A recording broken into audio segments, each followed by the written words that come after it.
जानकीकान्तस्मरणं जय जय राम राम। श्री सीता लक्ष्मण भरत शत्रुघ्न हनुमत् समेत श्रीरामचन्द्र परब्रह्मणे नमः। सर्गः 64 श्लोक नंबर 1। अथ चतुष्षष्टितमः सर्गः। सुग्रीवेणैव मुक्तस्तु पृष्ठो दधिमुखः कपिः राघवं लक्ष्मणं चैव सुग्रीवं चाभ्यवादयत्। स प्रणम्य च सुग्रीवं राघवौ च महाबलौ वानरैः सहितः शूरे दिवमेवोत्पपातः। स यथैवागतः पूर्वं तथैव त्वरितं गतः निपत्य गगनाद् भूमौ तद्वनं प्रविवेशः।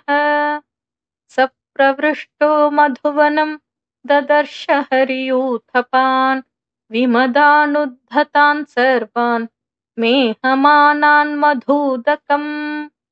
सतानुपागमद्वीरो बद्ध्वा करपुटाञ्जलिम् उवाच वचनं श्लक्ष्णमिदं हृष्टवदङ्गदम्। सौम्यरोषो न कर्तव्यो यदेभिः परिवारणम् अज्ञानाद्रक्षिभिः क्रोधाद् भवन्तः प्रतिषेधिताः। श्रान्तो दूरादनुप्राप्तो भक्षयस्व स्वकं मधु युवराजस्त्वमीशश्च वनस्यास्य महाबल। मौर्ख्यात् पूर्वं कृतो रोषस्तद्भवान् क्षन्तुमर्हति यथैव हि पिता ते भूत् पूर्वं हरिगणेश्वरः तथा त्वमपि सुग्रीवो नान्यस्तु हरिसत्तम आख्यातं हि मया गत्वा पितृव्यस्य तवानघ। इहोपयानं सर्वेषामेतेषां वनचारिणां भवदागमनं श्रुत्वा सहैभिर्वनचारिभिः प्रहृष्टो न तुरुष्टोऽसौ वनं श्रुत्वा प्रदर्शितं प्रहृष्टो मां पितृव्यस्ते सुग्रीवो वानरेश्वरः। शीघ्रं प्रेषय सर्वांस्तानिति होवाच पार्थिवः।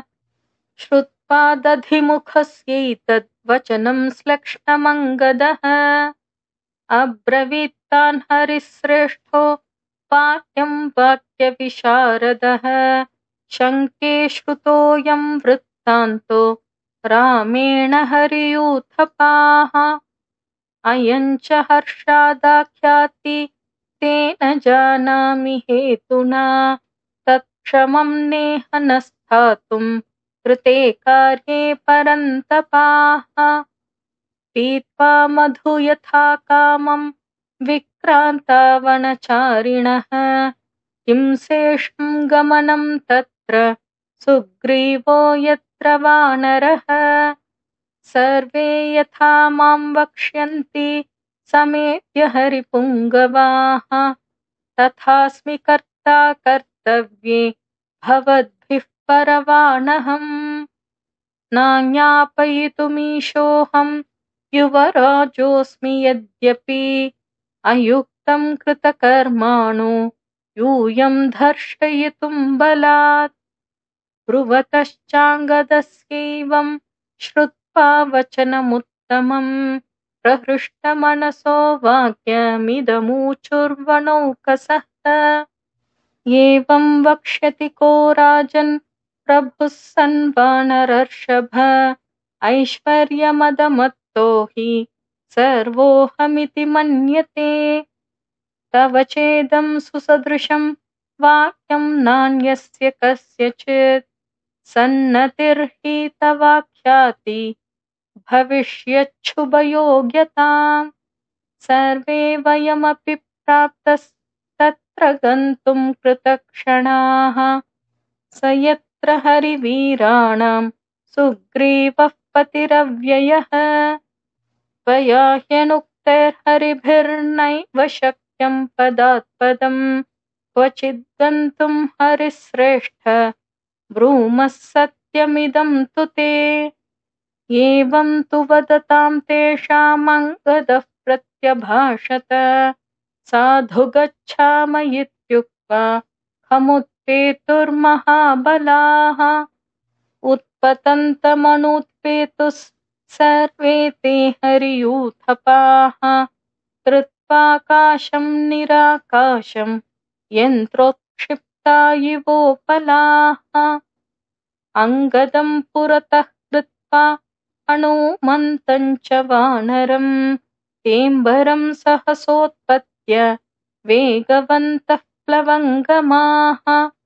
विनदन्तो महानादं घनावातेरिता यथा अङ्गदे समनुप्राप्ते सुग्रीवो वानरेश्वरः। उवाच शोकसन्तप्तं रामं कमललोचनं समाश्वसिः भद्रं ते दृष्ट्वा देवी न संशयः। नागन्तुमिह शक्यं तैरतीतसमयैरिह अङ्गदस्य प्रहर्षाच्च जानामि शुभदर्शन। न मत्सकाशमागच्छेत् कृत्ये हि विनिपातिते युवराजो महाबाहुः प्लवतामङ्गदो वरः। यद्यप्यकृतकृत्यानामीदृशः स्यादुपक्रमः भवेत्तु दीनवदनो भ्रान्तविप्लुतमानसः। पितृपैतामहं चैतत् पूर्वकैरभिरक्षितं न मे मधुवनं हन्याददृष्ट्वा जनकात्मजाम्। कौसल्या सुप्रजा राम समाश्वसिः सुव्रत दृष्टा देवी न सन्देहो न चान्येन हनूमता। न ह्यन्यः कर्मणो हेतुः साधनेस्य हनूमतः हनूमतीह सिद्धिश्च मतिश्च मतिसत्तम। व्यवसायश्च शौर्यञ्च श्रुतं चापि प्रतिष्ठितं जाम्बवान् यत्र नेता स्यादङ्गदश्च हरीश्वरः। हनुमांश्चाप्यधिष्ठाता न तत्र गतिरन्यथा मा भूश्चिन्ता समायुक्तः सम्प्रत्यमितविक्रम।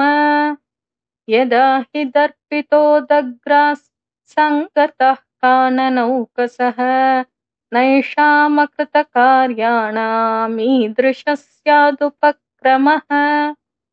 वनभङ्गेन जानामि मधूनां भक्षणेन च ततः किल किला शब्दं शुश्रावासन्नमम्बरे।